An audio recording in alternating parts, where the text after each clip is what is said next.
안녕하세요. 연추연 변호사입니다.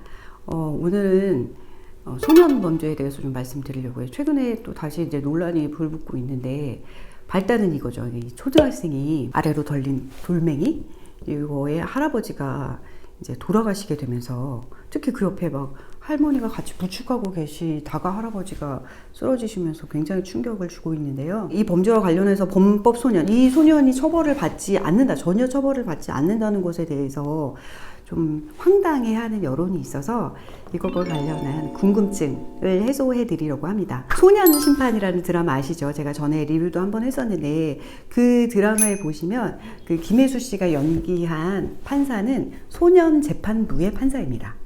그래서 소년법에 의해서 소년 재판을 하는 법정에서는 원고나 피고가 있는 게 아니라, 당사자 양방이 있거나 검사가 있는 게 아니라 조사관 그리고 소년이 있는 거예요. 그리고 판사가 판단을 내리고, 이거는 기본적으로 이제 소년들이 범죄를 저질렀지만 국가가 보호해주고 이들이 다시는 범죄에 빠지지 않도록 계도해 준다라는 취지에서 형사 전과를 남기지 않고 이들을 보호해주는 그런 제도입니다. 여기 소년에 해당하려고 하더라도 10세 이상이어야 소년법의 적용을 받기 때문에 그 이하의 연령대에 대해서는 전혀 처벌이 안 됩니다. 사실 형사 미성년자라고 하는데요. 이 친구들에 대한 처벌은 부모님이 하시는 것을 원칙으로 하고 있습니다. 우리 다 알다시피 이제 시설에 들어가서 깨끗한 마음이 되어서 나오기보다는 형님들과 있으면서 범죄를 더 배워갖고 올 수 있는 경우가 많이 있고, 판단 능력이 없다고 보는 거죠. 이제 이것이 잘한다, 잘못한다에 대한 판단 능력이 좀 부족하다고 보기 때문에 이렇게 하는 거고요. 그 대신 이제 뉴스에도 많이 나오고 있지만, 부모님이 자녀를 잘 가르치도록 하고, 가르치지 못한 것에 대해서는 피해 입으신 분에 대해서 민사 손해배상을 구할 수 있도록 제도를 마련해 놓고 있습니다. 여기에 대해서 이제 많은 여론이 그래도 소년을 어떻게 벌을 해야지 나쁜 짓이라는 걸 알게 된다라는 취지로 처벌해야 되는 게 아닌가, 이런 의문이 있는데, 이거는 전에 제가 이제 소년 심판 할 때도 말씀드렸지만, 형사 처벌을 하게 되는 경우 그 시설 문제도 있지만, 이 친구들이 다시는 범죄를 저지르지 않도록 하기 위한 목적인지, 처벌을 하기 위한 목적인지, 여러 가지 형벌의 목적 문제와 관련이 있고요. 아직 판단력이 완전하지 않은 아이들에게 처벌을 하는 것만이 능사이냐, 이런 논란이 있을 수 있다는 점을 말씀드립니다. 사실 촉법 소년을 낮추는 것도 지금 막 논란이 되고 있는데, 10세 미만에게 교도소는 아니더라도 소년원 같은 곳에 가게 하는 것이 우리의 목적인지에 대한 논란이 사실 요 논란입니다. 그 당근칼 같은 이런 얘기에서 나오는 것도 뭐가 옳고 뭐가 그른 건지를 정확하게 가르쳐 주자는 것이 목적이 아닌가라는 생각에, 사실 저는 이 아이들을 교화 개선하기 위해서 시설에 넣는 것이 능사인가라는 의문을 가지고 좀 우려를 하고 있긴 한데, 여러분들이 우려하시다시피 이제 범죄자들이 자신들은 형사처벌을 받지 않는다는 이유로 이걸 악용하는 사례가 늘고 있어서, 실제적으로 촉법소년 연령을 낮추자 이런 얘기도 나오고 있어서 조금 우려가 되고 있긴 한데요.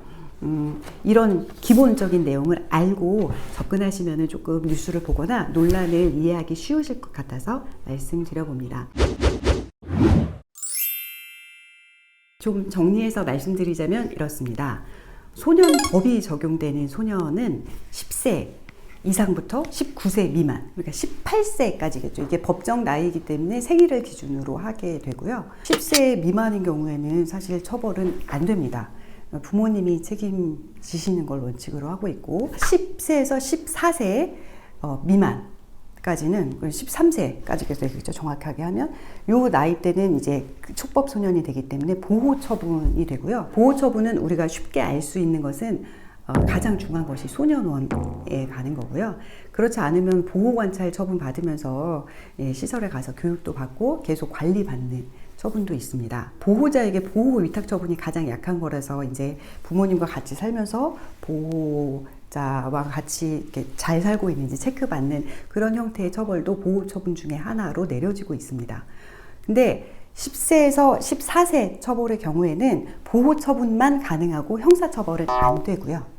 혹시 전과가 남는 처벌은 안 되는 거예요. 이게 그래서 촉법소년 논란을 안고 있는 거고요.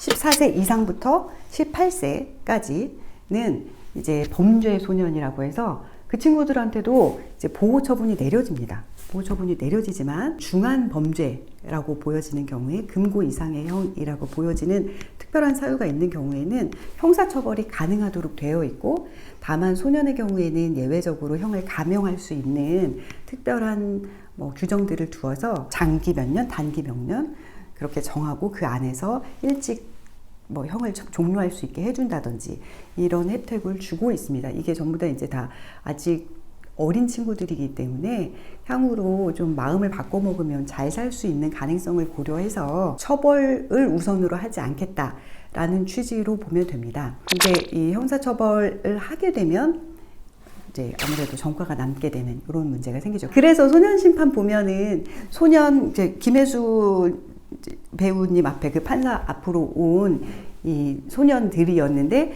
좀 형이 중하고 이건 좀 중대하다라는 판단이 내린 경우에 형사부로 보내는, 그래서 형사 절차를 밟게 하는 이런 드라마 내용이 나오는데 이런 법의 절차를 담고 있는 것입니다.